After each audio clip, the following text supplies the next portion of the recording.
Nung kumasa, hindi siya pumunta. Hinamon niya si Justice Carpio, debate. Nung kumasa, ayaw niya. Si Basti naman, naghamon ng suntukan. Nung kumasa si General Torre, nagtago. Si Sara Duterte, naghamon na, I want a bloodbath. Yun pala, pumupunta 2 beses sa Korte Suprema para ipadismiss ang impeachment. Pare-pareho nga sila. Duwag. Diba? Ay, lahat naman ng sinabi ko, totoo eh. May kasinungalingan ba dyan? Di ba totoo naman sinabi ni Sara Duterte, I want a bloodbath? Sabi pa niya, gusto ko talaga itong impeachment kasi ito lang yung panahon, ito lang yung tamang platform para makasagot ako sa lahat ng binibintang sa kanila. Mali ba yung sinabi ko? Di ba totoo? Totoo yun na sinabi niya. 3 beses na meron siyang sinabi na nakahanda na daw siya, naka-ready na daw, nag-hire pa ng 16 na lawyer. Ha? Tapos pumupunta pala sa Korte Suprema para ipadismiss ang impeachment. O, di ba? Duwag. Yung bloodbath niya, naging bubble bath. Tapos si Baste, naghamon din. Tapos nung kumasa si General Torre, tumakbo. Duwag. Wala. Wala nang naniniwala sa mga Duterte. Sa totoo lang. Wala nang naniniwala sa kanila. No? Wala nang naniniwala sa mga yan.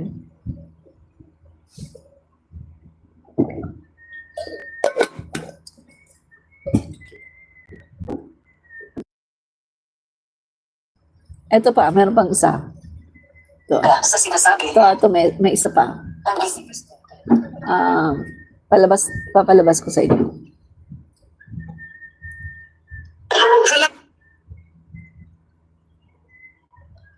Halata kasi na itong Supreme Court is just siding with Sara. Ako nga, ginispan ako for a much lesser offense. Samantalang si Sara, katakot-takot ng pagmumura, katakot-takot ng pagbabanta, ng pagpatay yung ginawa niya, hindi siya dinidispan. So ang Supreme Court talaga, tuta ng Duterte. Tapos yung sige ni Sara Duterte, noong panahon na nanundok siya ng sharing, pinadisbar yan. Lately naman yung tungkol sa confidential funds, tungkol dun sa pagmumura niya at pagtitreat sa Pangulo, kay Epelisa at kay Speaker Martin, pinadisbar din yan ng isang dating PDP laban. At yung pangatlong nagpadisbar sa kanya, si Atty. Larry Gadon. Pero hindi siya dinidisbar. Titingnan natin, mas matindi yung ginawa ni Sara ng pagtitreat ng pagtsugi at yung kanyang mga malulutong na pagmumura at yung panunundok niya sa sheriff. Kung titingnan natin, mas matindi yung ginawa niya. Pero magtataka ka, hanggang ngayon, hindi pa inaaksyonan ng Korte Suprema ang disbarment case laban kay Bibi Sara Duterte. Samantalang si Larry Gadon,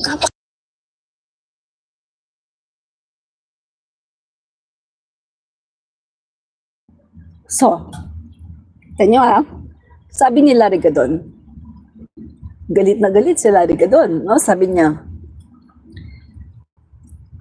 ang Supreme Court, tuta yan ng mga Duterte, sabi ni Larry Gadon, Kasi, nung pinadisbar si Larry Gadon, dahil sa isang journalist, no, na minura niya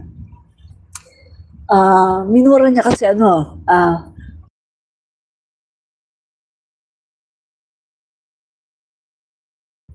minura niya kasi may sinasabing yung masama nga tungkol sa Marcoses. So minura niya yung journalist, no? Tapos may sinabi rin siyang bastos, no? Bastos. Napanood ko yun eh. Bastos yung sinabi niya. So para sa akin, kahit ako'y maka-Marcos at kahit na gusto ko yan si Larry Gadon, loyalista siya talaga at pinagtatanggol niya ang Marcos. Kung ako, hindi ko rin ito tolerate yun, no? Kasi babae yun. Kahit ano pa yung sinabi niyang masama laban sa Marcos, dapat hindi niya minura. At dapat hindi niya pinagsabihan ng kabastusan. So para sa akin, foul yun, foul. No? Para sa akin, hindi yun dapat i-tolerate. So sa akin, okay lang yan na i-disbar siya. No? Si Secretary Larry Gadon, okay lang na i-disbar siya. Pero, ang hindi okay sa akin ay yung si Sara Duterte, tila untouchable, na nakatatlong disbarment case na siya. Hindi siya dinidisbar ng Supreme Court. Nung nanuntok siya ng sheriff, alam naman natin guys, bawal yan eh. Bawal sa batas ang panununtok, pananakit sa ibang tao. Lalong-lalo na, lawyer siya. At mayor siya ng Davao. May ano yun, abuse of power. No? At yung kanyang pagiging lawyer ay magiging yung questionable kasi hindi niya dinadaan sa batas. Nanununtok siya. Bawal yan guys eh. Literally bawal yung ginawa niya. So doon pa lang dapat, di ba, inaksyonan na yung disbarment case niya. Pero hindi siya dinisbar ng Korte Suprema. Pangalawa, naghain ng disbarment case yung isang PDP laban, si Matibag, no? PDP laban dati. Pero umalis na siya sa pagiging PDP laban kasi dahil sa nakita niya na yung ginagawa ni Duterte ay hindi daw maganda, no? Hindi maganda yung ginagawa ng mga Duterte. So, umalis na siya sa PDP laban. Nag-file siya ngayon ng disbarment case laban kay Sara. Dahil doon sa yung confidential funds at saka doon sa pagmumura at pagtitreat niya sa Pangulo. So, walang nangyari. Tapos, pangatlo, nag-file din si Secretary Gadon, no? The same, nag-file siya tungkol doon sa pagmumura, doon sa pagtitreat ng igaganon, no? At pag-hire ng assassin. Take note mga kaibigan, kung titingnan natin, napakalaking napakalaking bagay niyan. Doon pa lang sa pag-hire mo ng assassin, guys, malaking bagay yan. Foul na foul yan, labag na labag yan sa batas.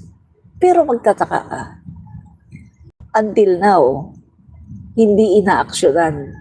Wala siyang disbarment, hindi siya dinisbar ng Korte Suprema. Ngayon, napapaisip yung mga tao, dahil ba tumatanaw ng utang na loob sa tatay? Dahil mostly yung mga judge na nandyan ay appointee ni Duterte. So natatanong ngayon ng taong bayan, ba? Kapag ganito ang nangyari, no? Kapag ganito, mga kaibigan, nakakatakot ito. Kasi ang Korte Suprema, the highest court in the land, ay may kinikilingan na pala.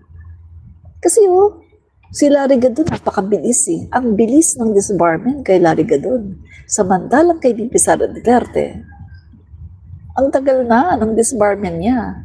Panahon pa nang siya ay nanuntok. Pinadisbar siya noon. Tapos itong mga nakakaraan, pinadisbar siya, 2 rin. So 3 lahat.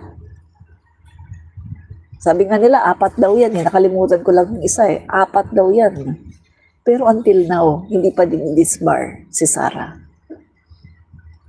So, yun nga, natatanong ng taong bayan, ano ba yan? Dahil ba sa appointee ang mga judges ng Korte Suprema? So mga kaibigan, dito lang tayo sa tama Tinatanong lang natin, dito tayo sa tama. Bakit ba? Si Larry Gadon, journalist lang journalist lang yung kayang minura at binastos. Isang journalist. Disbarment agad, dinisbar agad siya. Si Sara, mga kaibigan, presidente ang minura. First Lady ang minura, Speaker of the House ang minura, pinagbantaan na igaganon, no joke, nag-hire ng killer. Pero hindi pinadisbar. Hindi inaaksyonan ng Korte Suprema. So, ano yan? Ano yun? Alam mo, sa totoo lang dapat nga hindi matuwa dito ang mga DDS Kung ikaw ay isang DDS na nagmamahal sa Pilipinas, dapat hindi ka matutuwa dito. Kasi ang nakikita natin dito, nakakatakot ito Kasi Ganito na ba ang Korte Suprema natin? Bias na talaga? My God, kaya nga sila Korte Suprema ay the highest court of the land. Dapat sila ang nagbabalanse. Hustisya. Paano pa magkakaroon ng hustisya, lalong-lalo na ang mga maliliit na mga Pilipino, kung ganito ang Korte Suprema? Nadadaan pala sa malalaking mga tao, nadadaan pala sa dahil appointee ka, dahil may utang na loob kayo.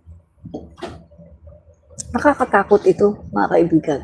Literal na nakakatakot para sa mga mahihirap. Yung mga mayayaman, hindi matatakot dyan kasi pag may ganito ka, pwede mong kausapin o ganyan. Diba?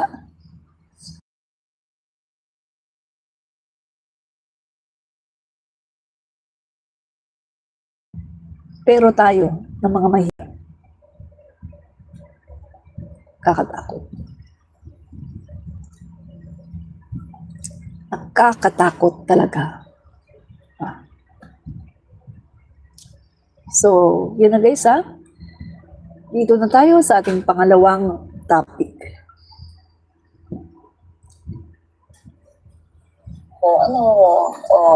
Kaya ano?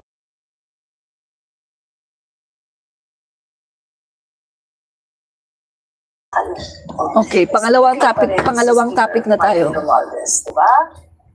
Inom muna tayo, ha?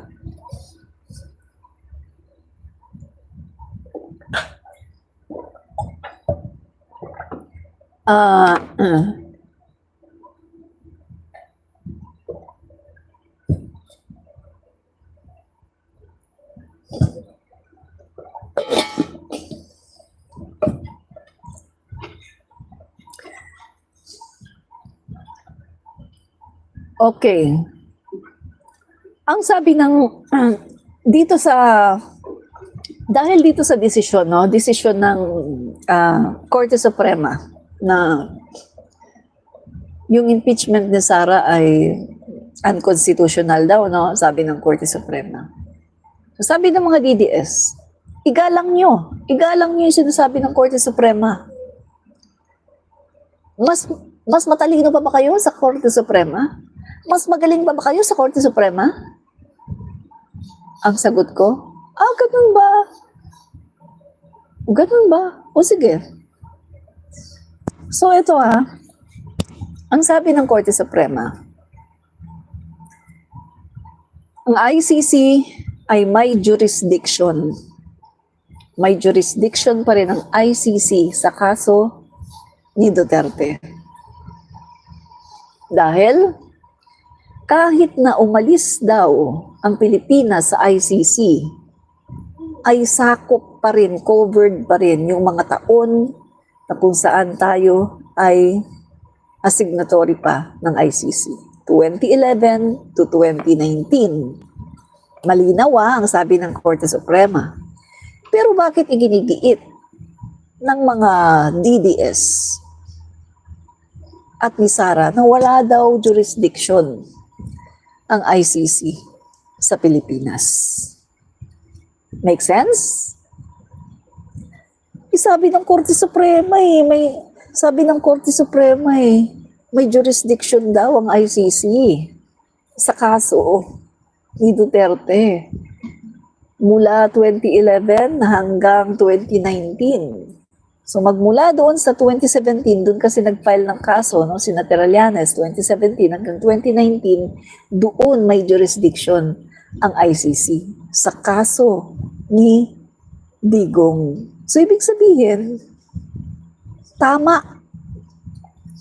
lang ang pag-aresto kay Duterte kasi may jurisdiction pa rin ang ICC.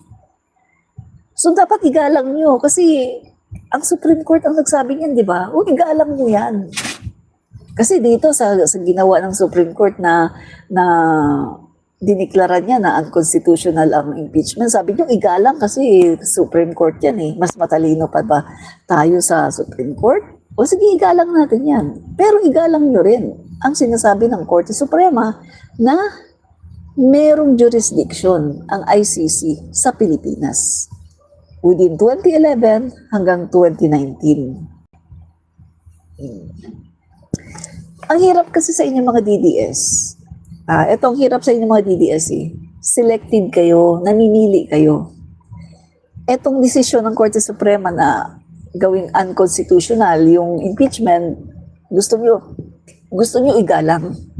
Gusto nyo igalang ng lahat ng tao, huwag na tayo mag-impeachment kasi sabi ng Korte Suprema, igalang daw. Mas matalino pa ba tayo sa Korte Suprema? Yun ang sinasabi ng DDS Okay, so kung yan ang sinasabi nyo, o sige, igalang igalang. Anyway, pwede pa naman mag-file no? Sabi ng Korte Suprema, February 6, 2026, pwede kayo mag-file uli. O sige, igalang natin ngayon, wag na muna mag-impeachment, pero February 6, ayan, mag-file na uli ng impeachment. Pero igalang nyo rin ang sinasabi ng Korte Suprema na may jurisdiction ng ICC sa Pilipinas, doon sa kaso ni Duterte. So, ibig sabihin, tama lang na siya ay inaresto. Ito ay hindi bawal.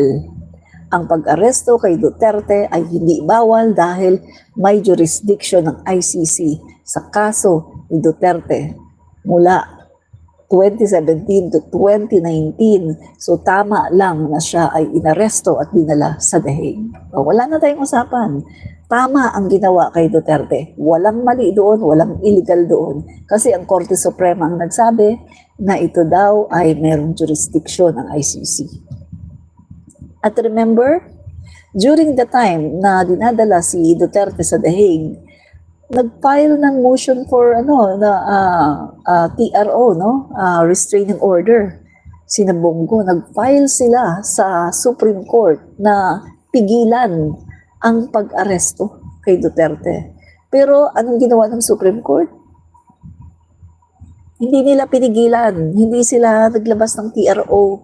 Kasi nga, ang Supreme Court mismo nagsabi na may jurisdiction ng ICC. Kaya okay lang sa Supreme Court na dinala si Duterte doon sa The Hague. Okay lang sa kanila. Dahil sabi nila mismo, may jurisdiction daw ang ICC sa kaso ni Duterte. So wala na tayong dun So mga DDS, huwag na kayong magreklamo Sundin natin ang sinasabi ng Korte Suprema kasi mas matalino sila kaysa sa atin, no? So sundin natin huwag na kayong magreklamo dahil ang pag-aresto kay Duterte ay legal. Make sense? Kami, pwede pa kaming mag-file ng impeachment. Sa February 6, 2026, malapit na yan. Diba? So, ang mangyayari niyan, mga kaibigan, ay lalong hahaba. Yung hahaba lang, no? Yung itong impeachment na to, itong kaso laban kay Sara Duterte, itong impeachment niya, haba lang yan. Ang issue na yan. Mga kaibigan. Dahil hanggat hindi yan natutugunan, mananatili sa isipan ng mga Pilipino na si Sara Duterte ay talagang nagnakaw. At mananatili sa utak ng mga Pilipino na kaya niya pinipigilan ay dahil takot siya. Mananatili sa isip ng mga Pilipino na siya ay duwag at sinungaling. Ang gusto daw niya ng bloodbath, yun pala, bubble bath.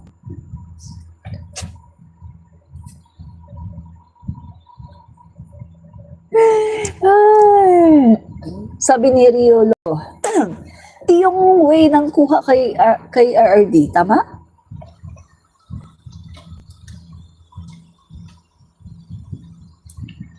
Okay, sagutin natin bago tayo pumunta sa pangalawang topic. Tama yun. Ang way ng pagkuha kay RRD, tama yun. Bakit? Nakita mo, dumaan sa proseso, di ba? Ang ICC, nag-ask sila sa Interpol. Yung Interpol naman, kinontak ang Interpol dito sa Pilipinas at yun nakipagtulungan. At syempre, ang magpapatupad niyan, yung mga kapulisan natin. Hindi naman pwedeng magpatupad yung mga banyaga eh. So yung mga kapulisan natin ang magpapatupad niyan. At ang gobyerno, kasi nire-request ng Interpol. Oh. So legal yun. At kita niyo naman, di ba? Kita niyo naman yung struggle ng mga kapulisan. Nandyan si Midalday, ang laki-laki ng katawan, ayaw paanohin yung mga pulis. O, nagaganon dun, o. Merong mga humaharang. O, hindi pwedeng kunin yan. O. Tapos, pinukpok ng cellphone yung isang pulis. Ni Abansenya, bumukol dito, napakalaki. Pagkatapos si Kitty Duterte, kambras yung mga kapulisan kung ano nung mga pinagagawa. Hindi nga lumalaban yung mga pulis, nakaras nga sila eh. Hinaras nila ang mga kapulisan, hindi lumalaban. May mga body cam yung mga yun, may mga body camera yun. Hindi sila pwedeng lumaban, makikita agad sila. Diba? Talagang hinaras yung mga pulis. Dahil si Duterte ayaw sumama. Umabot ng 12 hours, more than 12 hours. Mga kaibigan, dumidilim na. Dumidilim na, take note ha.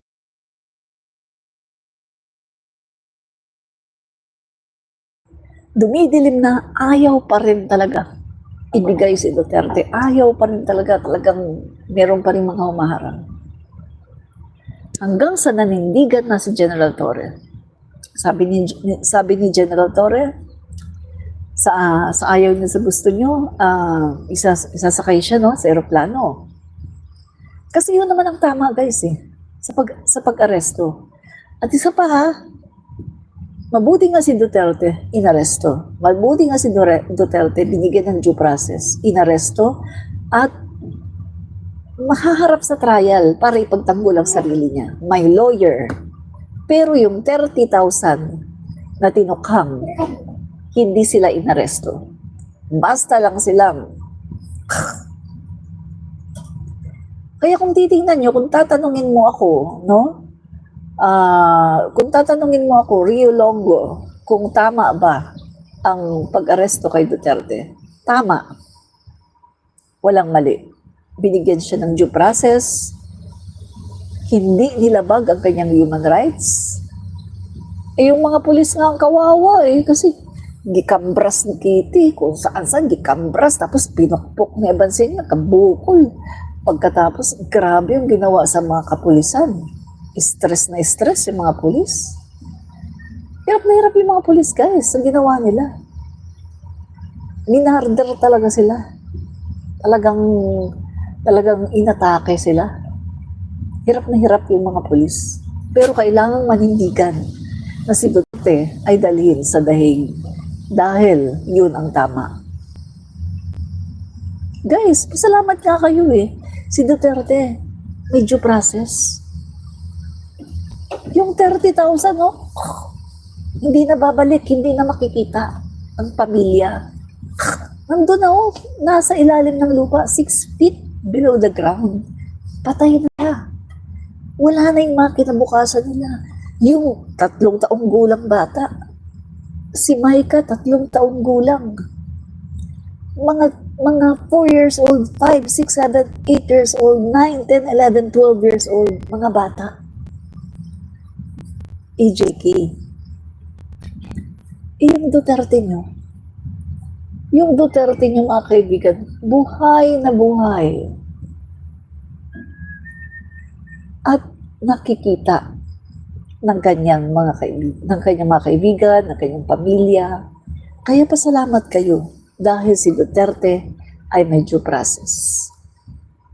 Diba? Magpasalamat kayo dahil may due process si Duterte. Binigyan siya ng due process. Pero ang mga pinatay, 30,000, wala na. May mga pamilya yan, tao yan. Binigay ng Diyos ang buhay nila. Hindi naman sila hayop Hindi naman sila mga hayop na pagkakatayin nyo lang Tao yan, tao. May puso, may damdamin, may kaluluwa. Mayroong mga ambisyon sa buhay. May mga tao na nagmamahal sa kanila. pero kinitil ang buhay nila. Hindi sila inaresto. Mas maganda pang pinag-aresto na lang yan, nilagay sa kulungan eh. Pero yung ginawa sa kanila, winakasan ang kanilang buhay. Labag yan sa Diyos. Kasalanan sa Diyos ang pagpatay ng tao. Huwag mong ipagtatanggol ang mali. Ang sabi sa Biblia, kapag ikaw ay nagtanggol sa mali, nakikiparte ka sa kasalanan ng tao na yun. Pag pinagtanggol mo si Duterte na alam mo naman na mali, nakikiparte ka sa kanyang kasalanan. Yan ang sabi sa Biblia. Diba? Kaya, itong sasabihin ko sa inyo, no? Mag-isip kayo ng tama. Mag-isip kayo ng tama at huwag kayong kasi may batas tayo. May batas tayo sa mundo, kaya nga may batas eh. Dahil lahat dapat dinadaan sa batas. Hindi pwedeng papatayin mo na lang yung tao kung gusto mong patayin. Hindi pwedeng sabihin mo, ay ganito. Wala, no excuses. May batas tayo. Hindi tayo barbaro. Civilized tayo. Kailangan lahat ay idaan sa batas, lahat ay idaan sa legal. No excuses. Kahit na yung pinakamasamang tao sa mundo may human rights yan. Kahit yung pinakamasamang tao sa mundo, dapat bigyan mo pa rin siya ng due process. Sa totoo lang, karma nga abutin nyo dahil sa ginawa niyo. Kaya kita nyo, anong nangyari sa mga Duterte ngayon? Karma, di ba? Karma. Pagkatapos, nagpapabiktim. Ngayon, sila na ang nagpapabiktim. Sila na daw ngayon ang biktima. Kung titingnan natin, kung i-record nyo ang mga ginawa nila noon, nagmalabis sila sa katungkulan. Noon, ang yayabang nila. Ang yabang noon ni Duterte. Itsugi mo yan. Ano mo yan. Diba? Napakayabang niya noon. Meron pa siyang, ang order ko, ganunin mo. Sa'yo ko ibigay ang 10 milyon. 10 milyon na ba yun? Andali, tingnan natin Baka mali yung ko Ang yabang niya noon, mga kaibigan. Pero ngayon, ano siya? Kung gaano siya kayabang noon, ngayon, para siyang basang sisiw. Yeah? Apakayabang. So, dapat panindigan niya, mga kaibigan, ang mga ginawa niya noon, ang mga kasalanan, dapat niyang panindigan.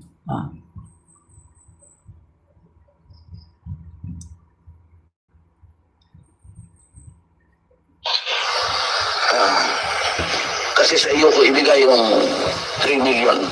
I want you to do the killing. Kasi sa iyo ko ibigay yung 3 million. I want you to do the killing. Kasi sa iyo ko ibigay yung 3 million. I want you to do the killing. Diba? Isa pa. I want you to do. Meron pa isa. Nagtataka ako hanggang ngayon ang Justice Department hindi pa nag-file ng kaso hanggang ngayon. Katagal lang. Katagal ako pumapatay ng tao hanggang ngayon hindi pa sila nag-file ng kaso. Mr. Chair, nagtataka ako hanggang ngayon ang Justice Department hindi pa nag-file ng kaso hanggang ngayon. Katagal lang. Katagal ako pumapatay ng tao hanggang ngayon hindi pa sila nag-file ng kaso. Mr. Chair, nagtataka ako hanggang ngayon. Diba? Ang yabang-yabang niya noon. Pero ngayon, ano siya? Meron pa siyang sabing, sipain ko yan, pupunta dito. Sisipain daw niya. Pero yung unang harap niya sa ICC, I am Rodrigo Duterte. Parang nanginginig. Nawala yung yabang. Nawala yung angas. Diba? Nawala yung yabang, nawala yung angas.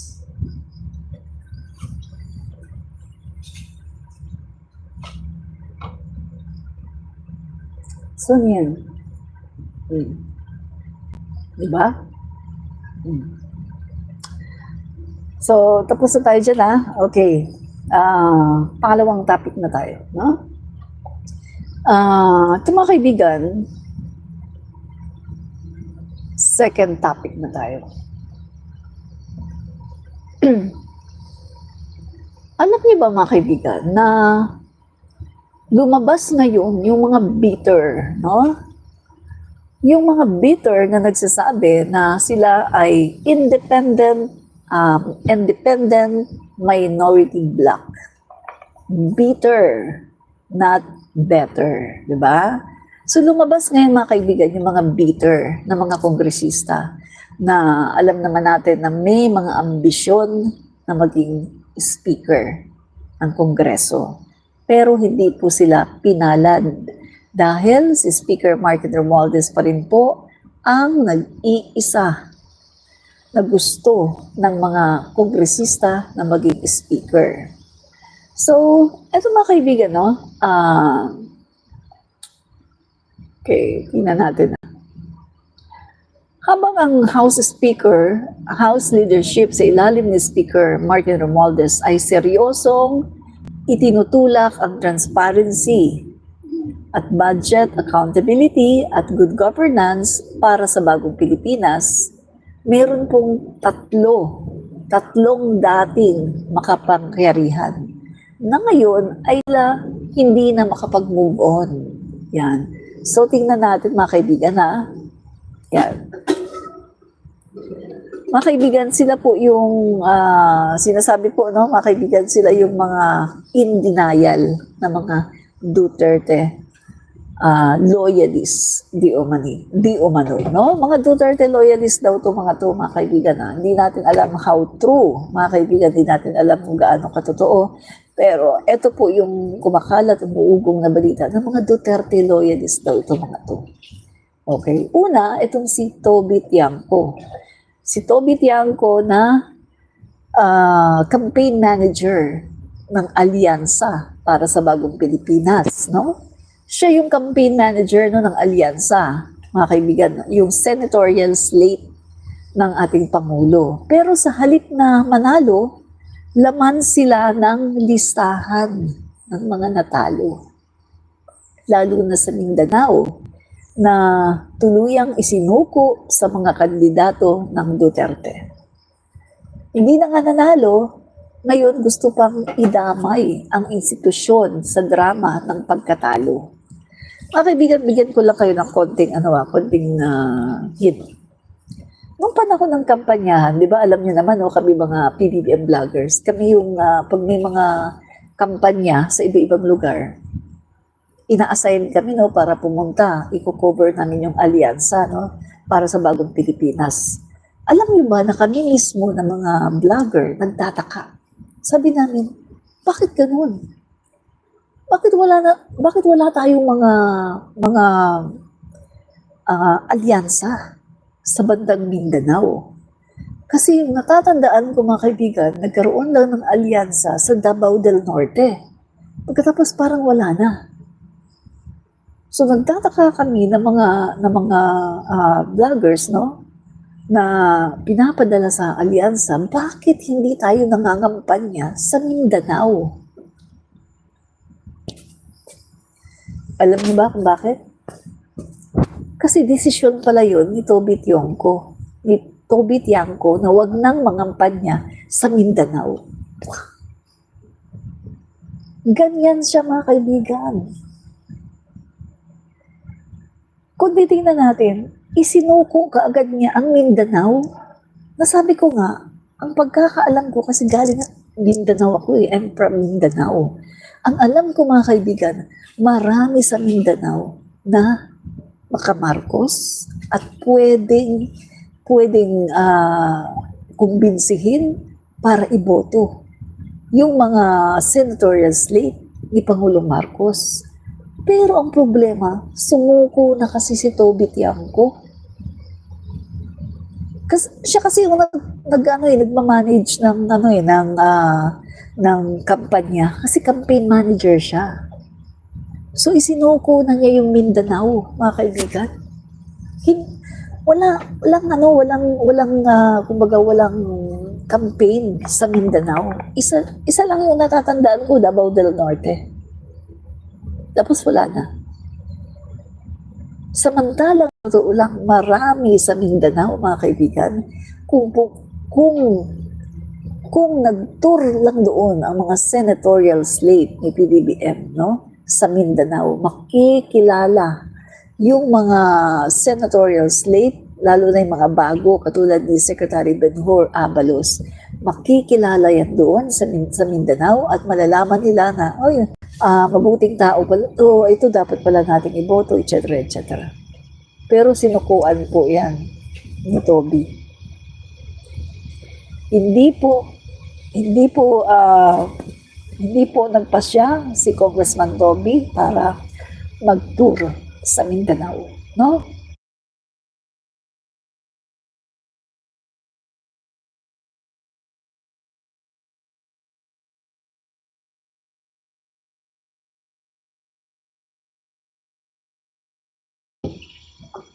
Isa yan sa dahilan, no? Kung bakit yung mga bago na katulad ni Secretary Benhur Abalos ay hindi talaga masyadong nakilala sa parte ng Mindanao, no?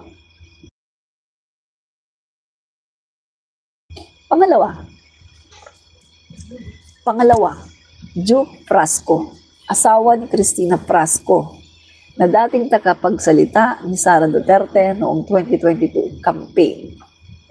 Noon kapitok ko sa kapangyarihan, ngayon bilang independent, pero malinaw pa sa sikat ng araw ang Duterte connection.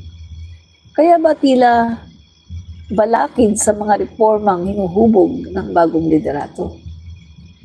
So, alam naman natin mga kaibigan na doon talaga yan sa Duterte, di ba?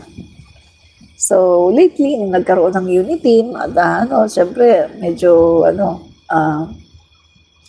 papasama sa, sa slate, no, ng majority. Tapos ngayon, ayaw na daw sumama sa majority at hindi siya bumoto, nag-abstain po siya. Nag-abstain siya at hindi siya bumoto kay Speaker Martin. So, kaibigan mga Duterte ito. Pangatlo, si Albi Benitez.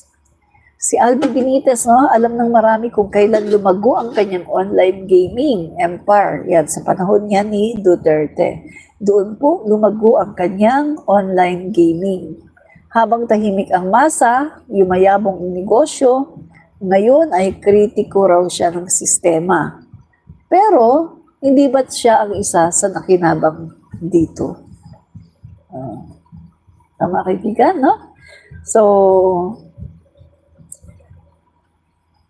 itong tatlo, mga kaibigan, ay mukhang hindi nakaka-move on, no? So, ang totoo, hindi sila kontra sa katiwalian, kundi kontra sila sa reformang hindi nila hawak. Diba? So, lahat po sila hindi nabigyan ng makapangyarihang committee, hindi naging speaker, hindi nakapwesto. Kaya ngayon, kaya ngayon mga kaibigan, sila po ay nagtataingang kawali sa mga reforma sa ilalim ng Romualdez leadership. Ano yung nagtataingang kawali? Nagbibingi-bingihan sa mga reforma, no, na ginagawa ng Kongreso under Speaker Martin, no? So, hindi po public service ang kanilang aim, kundi ang maging bitter at ang pagsulong ng kanilang self-interest, yung kanilang ambisyon na hindi natupad, di ba? Yan. So, sa halip na bakit hindi na lang sila sumama sa laban para sa makabuluhang pagbabago? Diba? para po sa bagong Pilipinas, walang puwang ang double talk. O, di ba? Yan. Yun po mga guys, no? Yan.